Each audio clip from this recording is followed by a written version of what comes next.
ഇതെന്ന് പറഞ്ഞാൽ ഇതൊരു ഇപ്പം IFFK എന്ന് പറഞ്ഞാൽ കുറേ ആൾക്കാരെന്ന് പറഞ്ഞാൽ ഇതൊരു ഗ്രൂപ്പാണ്. ഈ ഒരു ഗ്രൂപ്പിൽ തന്നെ നല്ല ആൾക്കാരുണ്ട്, മോശം ആൾക്കാരുണ്ട്. ഇത് നമ്മളുടെ തിരിച്ചറിയാനുള്ള കപ്പാസിറ്റി പോലെ ഇരിക്കും അത് നല്ല മനുഷ്യനെയും മോശം മനുഷ്യനെയും ചൂസ് ചെയ്യുന്നത്. എനിക്കെന്താ അറിയില്ല, എനിക്ക് ആ കപ്പാസിറ്റി എന്തുകൊണ്ടോ കുറച്ചൊക്കെ ഉണ്ട്. അതുകൊണ്ട് എനിക്ക് ഉടായ്പ ചെയ്യുന്ന ആൾക്കാരെ എനിക്ക് കുറച്ചൊക്കെ മനസ്സിലാക്കാൻ പറ്റി. അങ്ങനെ ഞാൻ അവരിൽ മെയിനായിട്ട് ഞാൻ ഇത്രേ ഉള്ളൂ, ഞാൻ ലഹരി ഉപയോഗിക്കാത്ത ആളാണ്. എനിക്ക് ലഹരി ഉപയോഗിക്കുന്ന പേഴ്സണലി ഇഷ്ടമല്ല, അതുകൊണ്ടാണ് ഞാൻ ഉപയോഗിക്കാത്തത്. അപ്പം ഞാൻ ലഹരിയുടെ പുറകെ പോകത്തില്ല. ലഹരിയിൽ നിന്ന് മാറി നിൽക്കുമ്പോൾ തന്നെ നമുക്ക് കുറച്ചുകൂടെ നല്ല ഫിൽട്ടർ ചെയ്ത മനുഷ്യന്മാരെ കിട്ടാൻ വേണ്ടി പറ്റും എന്ന് കരുതി ലഹരി ഉപയോഗിക്കുന്നവരെല്ലാം മോശക്കാരാന്നല്ല ഞാൻ പറയുന്നത്. ലഹരി ഉപയോഗിക്കുന്ന ആൾക്കാരിലും നല്ല ആൾക്കാരുണ്ട്. പക്ഷെ ലഹരി ഉപയോഗിക്കുന്ന കുറേ ആൾക്കാർ വെറും കൂതറകളാണ്. പുരോഗമനിസ്റ്റുകളോ? പുരോഗമനിസ്റ്റുകളുടെ ഈ കാര്യം പറഞ്ഞത്, പുരോഗമനിസ്റ്റുകളുടെ ഒരു ഇതുണ്ടല്ലോ, അതിൽ ഈ ലഹരി ഉപയോഗിച്ച് ചുമ്മാ ഇങ്ങനെ അത് ചില ആൾക്കാരുടെ വാദം എന്ന് പറഞ്ഞാൽ ഇതാണ് എന്താ ലഹരി ഉപയോഗിക്കുന്നതാണ്, ലഹരി ഉപയോഗിച്ചില്ലെങ്കിൽ നമ്മൾ പുരോഗമനമില്ല. ഞാൻ മനസ്സിലാക്കിയൊരു കാര്യം എന്ന് പറഞ്ഞാൽ നമ്മളുടെ ഈ സിസ്റ്റത്തിൽ ഒരു എക്സ്പ്ലോയിറ്റേഷൻ ഉണ്ട് എല്ലാ രീതിയിലുള്ള. ഇപ്പം അതൊരു സിസ്റ്റം, ഒരു സ്കൂൾ എടുത്ത് നോക്കട്ടെ, എന്ത് സിസ്റ്റം ആയിട്ടുള്ള ആണുങ്ങൾ പെണ്ണുങ്ങളെ എക്സ്പ്ലോയിറ്റ് ചെയ്യുന്നുണ്ട്. അതുപോലെ ഈ പുരോഗമനവും കുറേ ആൾക്കാർ എക്സ്പ്ലോയിറ്റ് ചെയ്യാൻ വേണ്ടി ഉപയോഗിക്കുന്ന ഒരു മാർഗ്ഗമാണ് പുരോഗമനം. എങ്ങനെയെന്ന് പറഞ്ഞിട്ടുണ്ടെങ്കിൽ ഇപ്പം നോക്കിയാൽ മതി, കുറേ പെൺകുട്ടികൾ വന്നു പുരോഗമനത്തിലേക്ക്. അവരൊക്കെ റിയലായിട്ട് ആഗ്രഹം ഉണ്ടായിട്ടാണ് വന്നേ. പക്ഷേ ഈ കുറേ പെൺകുട്ടികളെ ചാക്കിട്ട് പിടിച്ച് ഇവന്മാർ യൂസ് ചെയ്ത് നൈസായിട്ട് ലഹരിയും ഗ്യാങ്ങും അതൊക്കെ പോയി. അങ്ങനെ ഈ പെൺകുട്ടികൾക്ക് ഒരു പോയിന്റ് ഓഫ് ടൈം എത്തിക്കഴിഞ്ഞപ്പോൾ മനസ്സിലായി. അങ്ങനെ എന്ത് ചെയ്തു, അവർ ഈ പുരോഗമന സ്പേസിൽ നിന്ന് വിഡ്രോ ചെയ്ത് ഇപ്പോൾ എവിടെയോ തിരിച്ചുല്ലേ. ഞാനൊരു കാര്യം വാദം പറയട്ടെ. ഇവിടെ ഏറ്റവും പോസ്റ്റ് മോഡേൺ ആയിട്ട് ചിന്ത പറയുന്ന, ഈ പുരോഗമനം പറയുന്ന സ്ത്രീകളുടെ ഒരു വലിയ കൂട്ടം, ഇവർക്കൊക്കെ ഒരു എന്താ പറയുക, എന്തായാലും ഒരു പേര് ഷുഗർ ഡാഡി ഉണ്ടാവുകയോ അല്ലെങ്കിൽ വേറെ ഏതെങ്കിലും സാമ്പത്തിക സ്രോതസ് ഇവർ ഉപയോഗിക്കുകയോ ചെയ്യുന്നുണ്ട്. അതിന് കൃത്യമായിട്ട് ഇവർ പുരുഷനെ ചൂഷണം ചെയ്യുന്നുണ്ട്. ഇങ്ങനെ ചൂഷണം ചെയ്യുന്ന ഒരു വിഭാഗം എന്താ പറയുക, സ്ത്രീ സമൂഹം ഇവിടെ സജീവമാണ് പുരോഗമന ഇടത്ത് തന്നെ. ഇതെന്താ ശ്രീലക്ഷ്മിയെ പോലെയുള്ള ആളുകൾ മനഃപൂർവ്വം പറയാതിരിക്കുന്നതാണ്, അതറിയാത്തതാണ്? ഞാൻ മനഃപൂർവ്വം പറയാത്ത, നമുക്ക് ഇപ്പം എന്താന്ന് വെച്ചാൽ അത് പറയേണ്ട കൂടുതൽ ആണുങ്ങളാണ്. ഇപ്പം നമ്മൾ പറഞ്ഞു കഴിഞ്ഞാൽ നമുക്കിത് എല്ലാവരും കൂടെ തിരിയും. ആ തിരിയും. ഇപ്പം ഞാൻ പറയുമ്പോൾ എനിക്കത് എല്ലാവരും തിരിയുന്നില്ല. അങ്ങനെയല്ല, സ്ത്രീ പറയുമ്പോൾ നിങ്ങൾക്കിടയിലുള്ള പ്രശ്നം നിങ്ങൾ തന്നെ പറയേണ്ടതുണ്ടല്ലോ. അങ്ങനെയില്ല, അങ്ങനെ ഞാൻ പറയൂല. അത് ഫെമിനിസ്റ്റ് ഭാഗമാണ്. ആ ഫെമിനിസ്റ്റ് ഞാൻ ഇല്ല, ഞാൻ ഒന്നും പറയില്ല. എനിക്ക് ഫീൽ ചെയ്യുന്ന പറയുന്നത്. ഇപ്പം ഒരു പുരുഷനെ ചൂഷണം ചെയ്യുന്നുണ്ട്, അത് പുരുഷന്മാർ പറയുന്ന കാര്യമാണ്. പുരുഷന്മാർ ധൈര്യം എന്ന് പറയുന്നത് ഞാൻ എപ്പോഴും പറയാറുള്ള കാര്യമാണ്, സ്ത്രീകൾക്കാണ് പുരുഷന്മാരെക്കാളും ധൈര്യം കൂടുതൽ.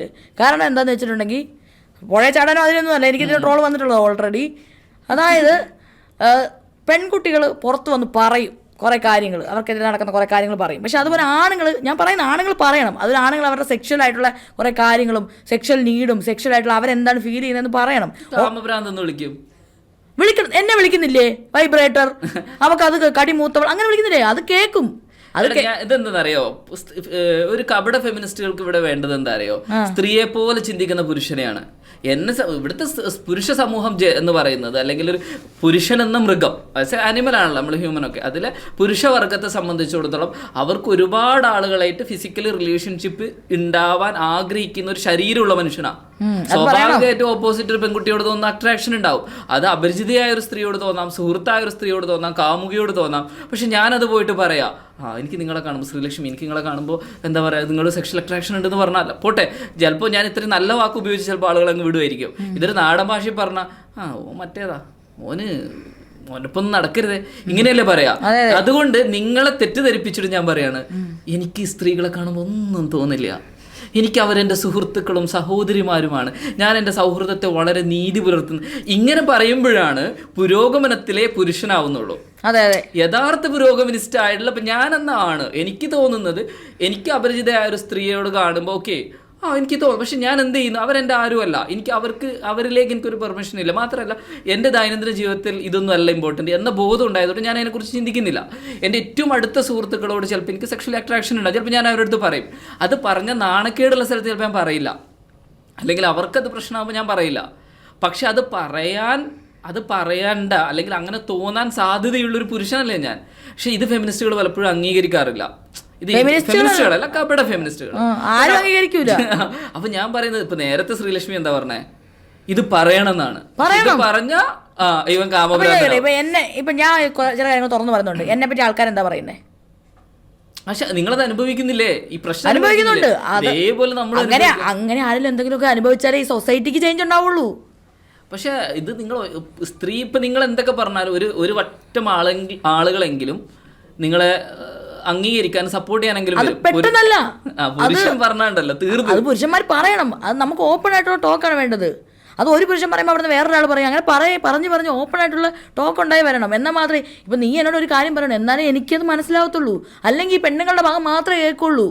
പെണ്ണുങ്ങളുടെ ഭാഗം മാത്രം കേട്ടിട്ട് സമൂഹം മൊത്തം പെണ്ണുങ്ങൾ പറയുന്നത് മാത്രമാണ് ശരിയെന്ന് വിചാരിക്കും.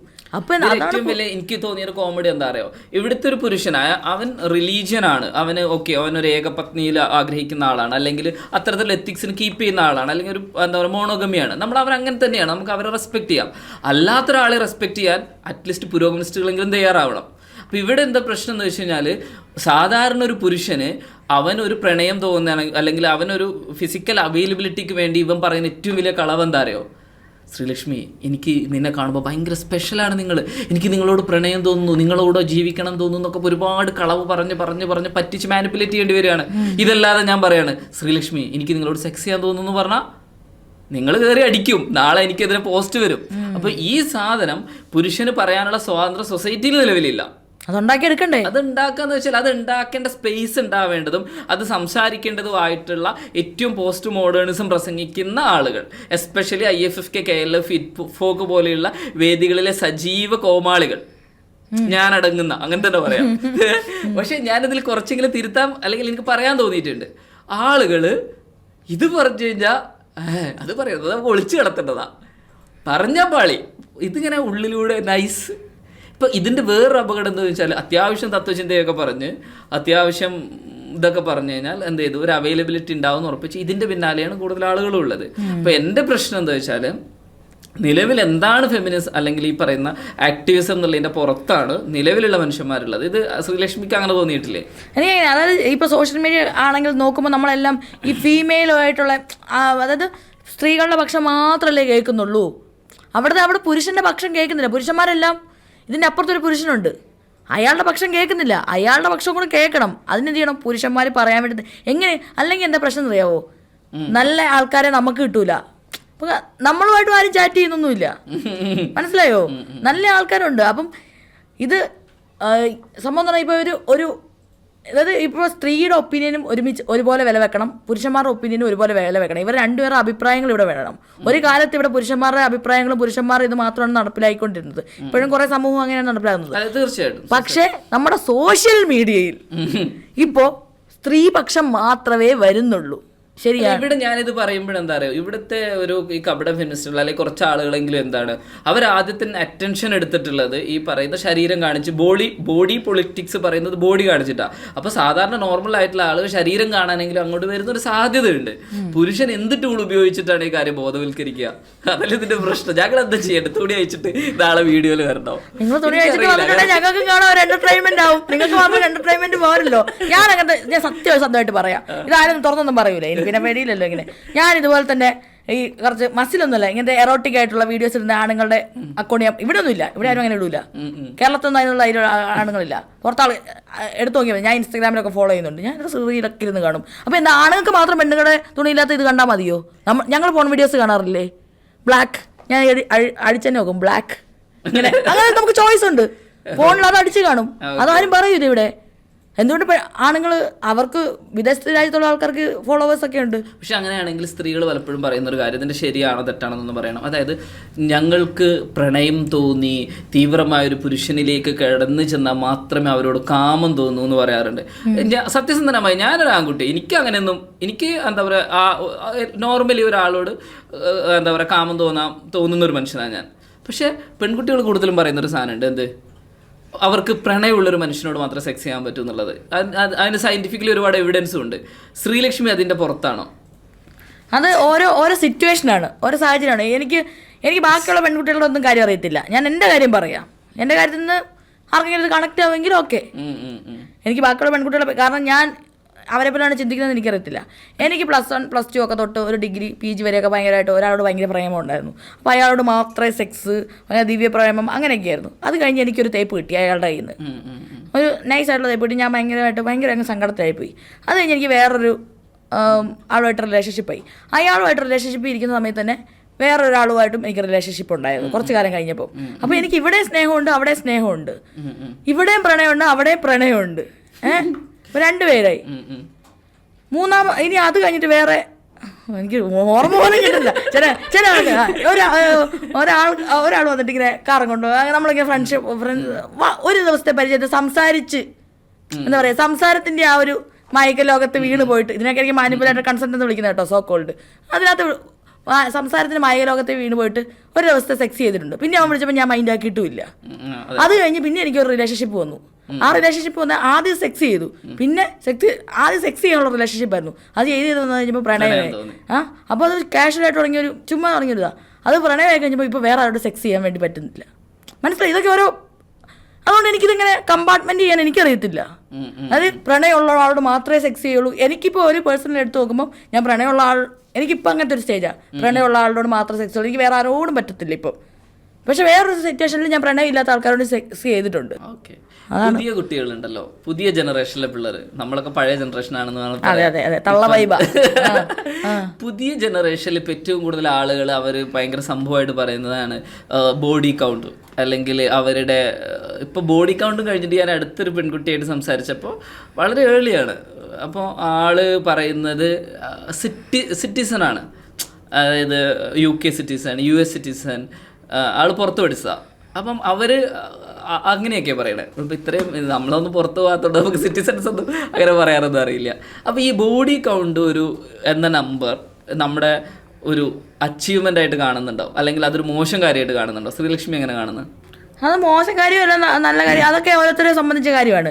ഇപ്പം പണ്ടത്തെ പ്രേമം എന്ന് പറഞ്ഞിട്ടുണ്ടെങ്കിൽ പണ്ടത്തെ സിനിമ എടുത്ത് നോക്കാം.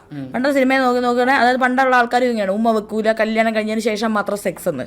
അതുകൊണ്ട് അവർ കണ്ട് ശീലിച്ച സിനിമ, അവരുടെ കൾച്ചർ എല്ലാം അതുമായിട്ട് ബന്ധപ്പെട്ട. ഇപ്പം നമ്മളാണെങ്കിൽ നമ്മുടെ ജനറേഷനിൽ കല്യാണത്തിന് മുമ്പ് സെക്സ് ചെയ്ത ആൾക്കാരാണ്. നമ്മൾ കണ്ട സിനിമകൾ ഋതു, അത് ഇത് അങ്ങനത്തെ എല്ലാ സിനിമകളും അങ്ങനത്തെ ഒരു കൾച്ചറാണ്. പക്ഷേ ഇപ്പോഴത്തെ പിള്ളേർ കാണുന്ന മൊത്തം ഇന്റർനാഷണൽ ലെവലുള്ള ഇപ്പോഴത്തെ പിള്ളേർ നമ്മളിപ്പോൾ ക്ലാസ് എടുക്കാൻ പോയാലും ഇപ്പോൾ സിനിമയൊക്കെ കോട്ട് ചെയ്തിട്ട് പറഞ്ഞാൽ നമ്മൾ ടീച്ചേഴ്സ് പഠിപ്പിച്ചിട്ടുള്ളത്.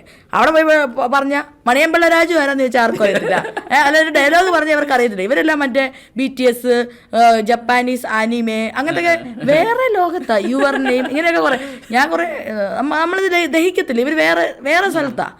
എനിക്ക് സൗഹൃദത്തിൽ നല്ല ആൺകുട്ടികളാണ്. എനിക്ക് എവിടെയെങ്കിലും പോകാനും അതൊക്കെ, അതായത് ഇപ്പം ഞാനിപ്പോൾ എവിടെയെങ്കിലും പോവുകയാണ്, ഇപ്പം ഞാനിപ്പോൾ എവിടെയെങ്കിലും പോകുമ്പോൾ എനിക്ക് ഒരു കമ്പനി വേണം. അപ്പം ഞാൻ ഒരു പെൺകുട്ടീനോട് വിളിച്ചാൽ അവർ വരാനുള്ള ചാൻസ് ഭയങ്കര ഇവിടെ കുറവാണ്. അതായത് വീട്ടിൽ പോയി ചോദിക്കണം, പെർമിഷൻ എടുക്കണം, അവിടെ ചോദിക്കണം. എനിക്ക് എവിടെയെങ്കിലും പോകണം എൻ്റെ വീട്ടിലൊന്നും ചോദിക്കേണ്ട ആവശ്യമില്ല. ഞാൻ എവിടെയെങ്കിലും പോകണം ഇറങ്ങി അങ്ങ് പോകും.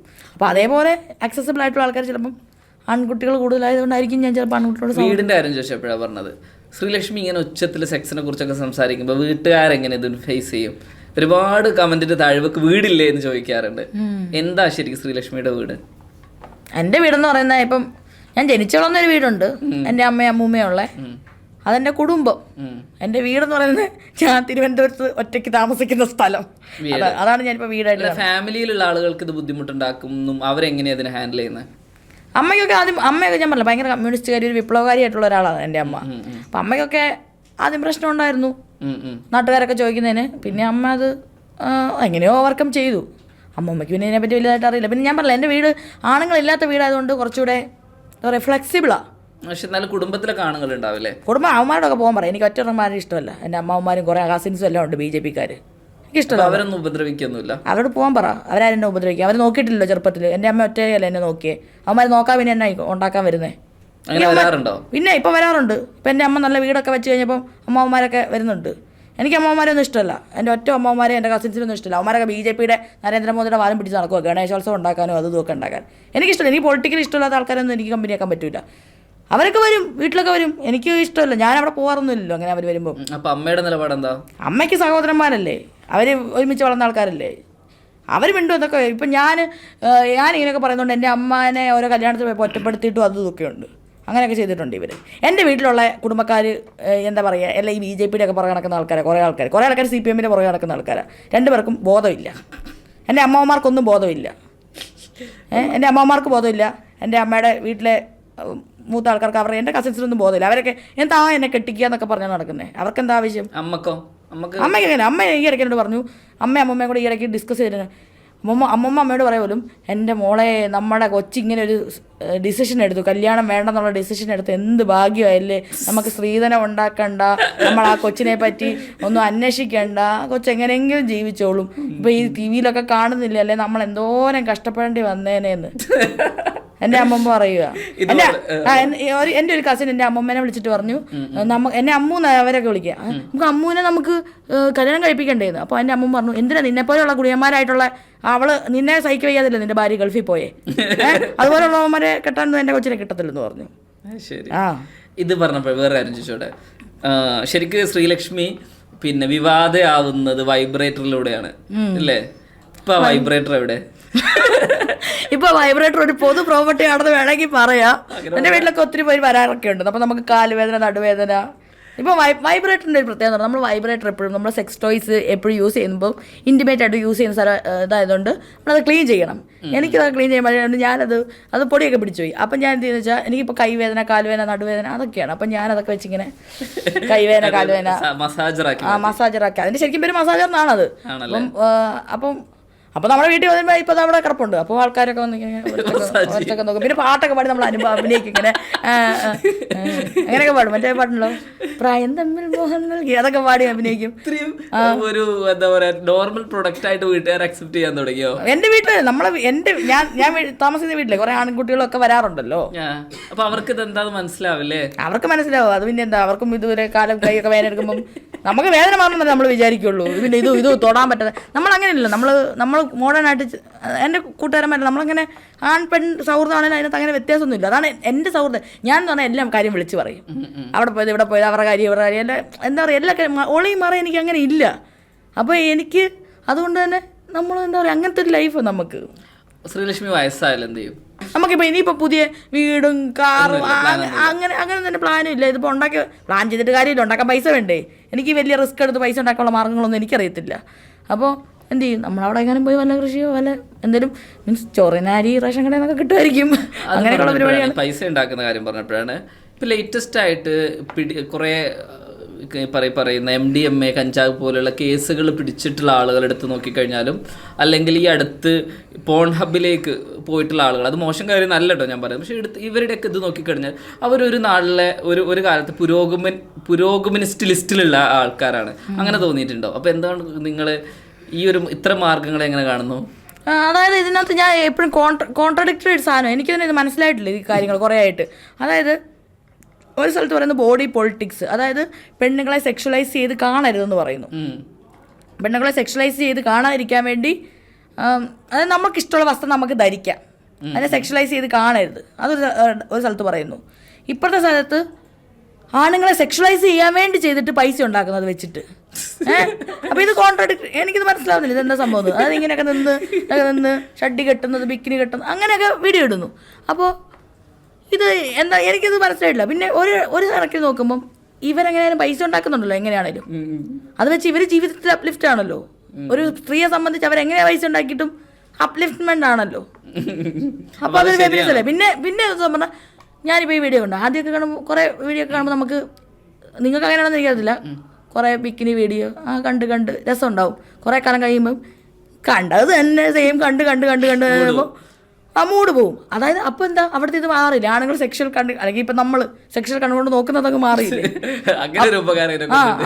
അപ്പം പക്ഷെ ഇങ്ങനെയൊക്കെ കുറേ ആൾക്കാർ ചെയ്യുന്നതുകൊണ്ട് എന്താ പറയുക, പുതിയ പിള്ളേരൊക്കെ ഇടുന്ന ഡ്രസ്സൊക്കെ നോക്ക്, അവരൊക്കെ ഇങ്ങനത്തെ കുറേ ഡ്രസ്സുകളൊക്കെ ഇടുന്നുണ്ടല്ലോ, ബിക്കിനി അതൊന്നും എന്താ പറയുക, അതൊക്കെ നോർമലൈസ് ആയില്ലേ. അപ്പോൾ ഇത് എനിക്കിതിൻ്റെ സത്യമായിട്ട് മനസ്സിലായിട്ടില്ല ഇത്. പക്ഷേ എൻ്റെ ഒരു അഭിപ്രായം എന്ന് പറഞ്ഞിട്ടുണ്ടെങ്കിൽ, അതായത് നമ്മളെപ്പോഴും ഈ തുണി അഴിച്ച് പെണ്ണുങ്ങളിങ്ങനെ നിന്ന് ലൈവിൽ ഇതുകൊണ്ടാക്കുമ്പോൾ നമ്മളെപ്പോഴും ആ തുണി അടിക്കുന്ന പെണ്ണുങ്ങളെ മാത്രമേ കുറ്റം പറയുന്നുള്ളൂ. ഇത് കാണാൻ പോകുന്ന ആണുങ്ങളെ പറ്റി എന്നാൽ പിന്നെ അവർക്ക് കാണാതിരുന്നൂടെ? ഇപ്പോൾ ഇവർ പറയുന്നുണ്ട് തുണി അഴിക്കുന്നതുകൊണ്ട് അവർക്ക് റീച്ച് കിട്ടുന്നു, ഫോളോവേഴ്സ് കിട്ടുന്നു. അത് ആരും ഉണ്ടാക്കി കൊടുക്കുന്നേ? പക്ഷെ ഒരു കാര്യമുണ്ടേ, ഒരു സ്ത്രീയുടെ ശരീരം കാണാൻ ആഗ്രഹിക്കുന്നു എന്നുള്ളതിന്റെ ശാരീരിക ഘടനയാ. അതായത് ശ്രീലക്ഷ്മി വസ്ത്രം വെച്ചാൽ ഞാൻ നോക്കുക എന്നുള്ള ബുദ്ധിയുള്ള, ബോധമുള്ള, ഫിസിക്കലി എന്താ പറയാ ഫിറ്റ് ആയ ഒരു പുരുഷന്റെ സ്വഭാവ, അത് സ്വഭാവ ദൂഷ്യമല്ല.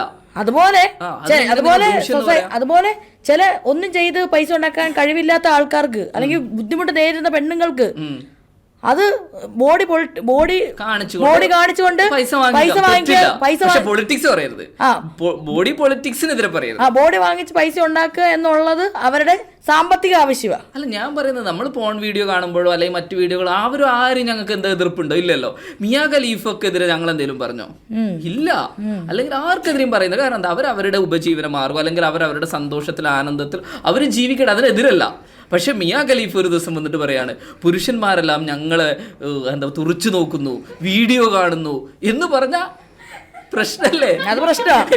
യഥാർത്ഥത്തിൽ ഇവിടെ നടന്നുകൊണ്ടിരിക്കുന്നത് അത് പ്രശ്നം. അതല്ലേ എനിക്ക് മനസ്സിലാവുന്നതെന്ന് പറഞ്ഞത്. അതായത് ബോഡി പൊളിറ്റിക്സ് ഒരു സ്ഥലത്ത് പറയുകയും അതായത് നമ്മളെ ഇങ്ങനെ നോക്കരുത്, അതുകൊണ്ടാണ് നമ്മൾ, അതായത് ആരും നോക്കാതിരിക്കാൻ ഇത് നോർമലൈസ് ചെയ്യാൻ വേണ്ടിയാണ് നമ്മളിങ്ങനെ വസ്ത്രം ധരിക്കുന്നതെന്ന് പറയുകയും. പക്ഷേ ഇത് ഇവരുടെ ചോയ്സ് ആയിട്ട് കണ്ടാ പോരെ? എന്തായാലും എന്താ ഇത്ര വലിയ പ്രശ്നം? അല്ലെ ഭ്രാന്തന്മാരാന്ന് വിചാരിച്ചാ പോരെ? അല്ല, അതിന്റെ വൈരുദ്ധ്യം എവിടെ കിടക്കുന്നത്? ഞാനിത് റിയലായിട്ട് ഫെമിനിസ്റ്റ് കുറച്ച് ആൾക്കാരുടെ ഇടയിൽ കൂടെ നിന്നുകൊണ്ടൊക്കെ എനിക്ക് മനസ്സിലായ ഒരു കാര്യമാണ്. ഇവർ റിയൽ ഫെമിനിസ്റ്റ് ആണോ കുലസ്ത്രീയാണോ, അല്ലെങ്കിൽ ഇത് കൂടുതൽ പറയുകയാണെങ്കിൽ ആരുടെ ആവശ്യമാണ് പെണ്ണുങ്ങളെ കൊണ്ട് ഡ്രസ്സ് ഊരിപ്പിച്ച് അതിൻ്റെ ബെനിഫിറ്റ് എടുക്കണം എന്നുള്ളത് എന്ന് പറഞ്ഞാൽ വെച്ചാൽ ഇപ്പം ഡ്രസ്സ് ഊരണമെന്ന് ചിലപ്പം ആൾക്കാർക്ക് ഇഷ്ടം, ചില ആൾക്കാരുടെ സ്വന്തം ചോയ്സ് ആയിരിക്കും. ഞാൻ ചില ആൾക്കാരെ ഒബ്സർവ് ചെയ്തതാണ്. അതായത് ചില ആൾക്കാർ അവരാരുടെ കൂടെ നിൽക്കുന്നു, അവരുടെ പൊളിറ്റിക്സ് ആണ് ഫേസ്ബുക്കിൽ എഴുതുകയും, അത് ഇവിടെ നിൽക്കുന്ന ഒരു പെണ്ണും ഒരാണും ഉണ്ടെന്ന് വിചാരിച്ചു. അപ്പം ഈ ആണാണ് അവരുടെ ഫേസ്ബുക്കിൽ വരെ എഴുതുന്നത്. ഫേമസ് ആയ ആൾക്കാർ വരെ ഉണ്ട്, ആണാണ് എഴുതുന്നത്.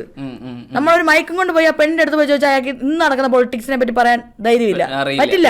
പക്ഷെ അത് ഫേസ്ബുക്കിൽ എഴുതും. അതെങ്ങനെ ഒരു പെണ്ണിന്റെ പേര് വെച്ച് ആണ് അവിടെ എഴുതുകയും എന്നിട്ട് ആ ആണിന്റെ ആവശ്യം ഒരു പെണ്ണിനെ ഉപയോഗിച്ച് പൂർത്തിയാക്കുകയും ചെയ്യുന്നത് ഭയങ്കര ചൂഷണമാണ്. അത് ചൂഷണം, അത് എക്സ്പ്ലോയിറ്റേഷനാ. അപ്പം ഈ പെണ്ണിനെ എക്സ്പ്ലോയിറ്റ് ചെയ്യാൻ വേണ്ടി അതെ, എനിക്ക് വസ്ത്രം പെണ്ണുങ്ങൾ സ്വന്തമായിട്ട് വസ്ത്രം പെണ്ണുങ്ങൾ ഊരുവാണെങ്കിൽ അവർ ബോഡി പൊളിറ്റിക്സ് പറയാൻ നിൽക്കുമെന്നാണ് എനിക്ക് തോന്നുന്നത്. ഓക്കെ, ഇത് ബോഡി പൊളിറ്റിക്സ് പറയണമെന്ന് ആരുടെ ആവശ്യമാണ്? ഇയാളുടെ ആവശ്യമാണ് എക്സ്പ്ലോയിറ്റ് ചെയ്യാൻ വേണ്ടിയിട്ട്. ബോഡി പൊളിറ്റിക്സ് പറഞ്ഞ് ചില ആൾക്കാരെ മാനിപ്പുലേറ്റ് ചെയ്ത് അവരെ കൊണ്ട് ഡ്രസ്സ് ഊരിപ്പിക്കും. എന്നിട്ട് ഈ ഡ്രസ്സ് ഊരിയതിൻ്റെ ബെനിഫിറ്റ് മൊത്തം കുറച്ച് ആൾക്കാർ എടുക്കും. എന്നിട്ട് അവർക്ക് കാറ് വരും, ബൈക്ക് വരും, വീട് വരും, പലതും. സ്ത്രീയും കൂടെ ഉൾപ്പെടുന്നില്ലേ? സ്ത്രീ ഉൾപ്പെടുന്നുണ്ട്.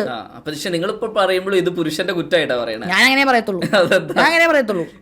അതായത് സ്ത്രീക്ക് അവിടെ ചില സ്ത്രീകൾക്ക് ചിന്തിക്കാനോ സ്വന്തമായിട്ട് ഡിസിഷൻ എടുക്കാനോ, അതിനകത്ത് ഇവർ ഉണ്ടാക്കി കൊടുക്കുന്ന ഒരു സാധനമാണ് ഒരു കുട്ടി എന്ന് പറയുന്ന ട്രാപ്പ്. എൻ്റെ കുട്ടിയുടെ അച്ഛൻ എന്നൊക്കെ പറയുന്ന സാധനം, കുട്ടി എന്ന് പറയുന്ന ട്രാപ്പ്. അപ്പം വളരെ ദുർബലരായിട്ടുള്ള ചില സ്ത്രീകൾ അങ്ങനെ ചെയ്ത് വളരെ ബോൾഡാണെന്ന് കാണിച്ച്, വളരെ ദുർബലരായിട്ടുള്ള സ്ത്രീകൾ വളരെ ബോൾഡാണെന്ന് കാണിച്ച് ചില കാര്യങ്ങളൊക്കെ അങ്ങനെ ചെയ്യുന്നുണ്ട്. പക്ഷെ ആ സ്ത്രീകളൊക്കെ നമ്മൾ നേരിട്ട് അറിയുവാണെങ്കിൽ ഇതുപോലെ നല്ല മനുഷ്യരും പഞ്ചപാവം മനുഷ്യരും നല്ല സ്നേഹത്തിന്റെ നിറകുടവും നല്ല മനുഷ്യര് ഇത് പെട്ടുപോയതെന്ന് ഞാൻ പറയത്തുള്ളൂ. അല്ലെങ്കിൽ ചില സാഹചര്യം കൊണ്ട് അവർക്ക് വേറെ ജോലിയൊന്നും ചെയ്യാൻ പറ്റാത്തൊരവസ്ഥയായി പോയി. ഞാനൊരു 4-5 കാര്യം പറയാം. അതിലൊന്ന്, IFFK എന്ന് കേൾക്കുമ്പോൾ എന്താണ് ശ്രീലക്ഷ്മിക്ക് തോന്നുന്നത്? പട്ടിഷോ എന്നാണ് ഇപ്പം. പക്ഷെ IFFK ഇപ്പം എൻ്റെ ജീവിതത്തിൽ കുറേ പേഴ്സ്പെക്റ്റീവുകളെ മാറ്റിമറിച്ചാണ് IFFK എന്ന് പറയുമ്പം international film festival of Kerala. അപ്പോൾ അത് ഫിലിം ചെയ്യുന്ന ഫിലിം. അപ്പോൾ ആ ഫിലിം കണ്ടിട്ട് ഭൗതികമായി മാറുന്ന കുറച്ച് ആൾക്കാരുണ്ട്. പിന്നെ കുറച്ച് ആൾക്കാർ ഫിലിം ഒന്നും കാണാതെ പട്ടിഷോ കാണിക്കാൻ വരുന്ന കുറച്ച് ആൾക്കാരുണ്ട്. ചില ആൾക്കാർ കുറച്ച് ഫിലിം കണ്ടിട്ട് കുറച്ച് പട്ടിഷോ കാണിക്കുന്ന ആൾക്കാരുണ്ട്. ഇങ്ങനെ ഒരു മിക്സാണ് IFFK എന്ന് പറയുന്നത്. കുറേ പട്ടിഷോയുടെ ഒരു കൂട്ടം തന്നെ. പക്ഷേ അതിനകത്ത് ജെന്യുവനായിട്ട് സിനിമ കാണുന്ന കുറച്ച് ആൾക്കാരുണ്ട്. പിന്നെ കുറേ ആൾക്കാരുണ്ട് ഈ സെക്സ് ഒന്നും കാണാൻ പറ്റത്തുള്ളൂ, സെക്സ് ബിഗ് സ്ക്രീനിൽ കാണാൻ പറ്റുമല്ലോ എന്ന് വിചാരിച്ച് വരുന്ന ആൾക്കാരുണ്ട്. അങ്ങനെയുള്ള ആൾക്കാരും ഉണ്ട്. ഞാൻ ഇടയ്ക്ക് വേറെ സംഭവം കണ്ടിട്ടുണ്ട്. അതെനിക്ക് ഒരു പെൺകുട്ടി പുതുതായിട്ട് ഫിരോൺ സർക്കിളിലേക്ക് വന്നതാണ്. അപ്പോൾ ആ പെണ്ണ് ഇങ്ങനെ ഞാൻ നോക്കുമ്പോൾ IFFK എന്നിട്ട് സിഗരറ്റ് വലിച്ചുകൊണ്ട് നടക്കുന്നു. അപ്പോൾ ഞാൻ ചോദിച്ചു, അപ്പോൾ പെണ്ണ് ഭയങ്കര ഇച്ചിരി ചുമക്കുന്നുണ്ട്. അപ്പോൾ ഞാൻ ചോദിച്ചു എന്ത് പറ്റിയെന്ന്. അപ്പോൾ എന്നോട് ആദ്യമായിട്ട് സിഗരറ്റ് വലിക്കുന്നതിൻ്റെ അന്ന്. അപ്പോൾ IFFK വന്നിട്ട് കുറേ പേര് ആദ്യമായിട്ട് സിഗരറ്റ് വലിക്കാം. അപ്പോൾ ഞാൻ ചോദിച്ചാൽ അത് അപ്പോൾ ഈ പെണ്ണൊക്കെ പോയി. അപ്പോൾ കുറേ പേർക്ക് അങ്ങനത്തെ സ്ഥലമുണ്ട്. അതായത് എന്താ പറയുക, പുരോഗമനം. അപ്പോൾ ഈ സ്ഥലത്ത് വരുമ്പോൾ നമ്മൾ ഇങ്ങനെ ഡ്രസ്സ് ഇടണം, അല്ലെങ്കിൽ ഇങ്ങനെ ലഹരി ഉപയോഗിക്കണം, ചോല ബാറിൽ പോയി അടിക്കണം. അന്നായിരിക്കും ചിലപ്പോൾ ആദ്യമായിട്ട് പഠിക്കുന്നത്. അങ്ങനെ കുറേ ദുശീലങ്ങൾ പഠിക്കുന്ന സ്ഥലവും കൂടിയാണ് അത്. അപ്പൊ ഇത് നമ്മൾ എന്തിനാണ് IFFK വരുന്നത്? ഞാൻ ഒരിടയ്ക്ക് IFFK പോകുമ്പോൾ ഫുള്ള് സിനിമ മാത്രമേ കാണുള്ളായിരുന്നു. പിന്നെ ഞാൻ കുറച്ച് ഫേമസ് ആയപ്പോൾ കുറച്ച് പട്ടിഷോ ഞാനും അവിടെ ഇറക്കി. അത് നമുക്ക് കേരളത്തിൽ നിന്ന് എല്ലാവരും വരുന്ന ആൾക്കാരല്ലേ, അപ്പം കുറച്ച് പട്ടിഷോ നമ്മളെയൊക്കെ നമുക്ക് ഒരു ഇത് കിട്ടുമല്ലോ, സോഷ്യൽ പ്രിവിലേജ്. അപ്പോൾ വന്ന് ചേച്ചി ഒരു സെൽഫി എടുത്തോട്ടെ, നമ്മൾ ആസ്വദിക്കുമല്ലോ. അതായി. പിന്നെ കുറച്ച് ഫ്രണ്ട്സിനെ കാണാം, കുറെ കാണാതിരുന്ന ഫ്രണ്ട്സിനെ കാണാം. രണ്ടാമത്തെ ചോദ്യം, പുരോഗമനിസ്റ്റ് എന്ന് പറഞ്ഞാൽ എന്ത് തോന്നുന്നു?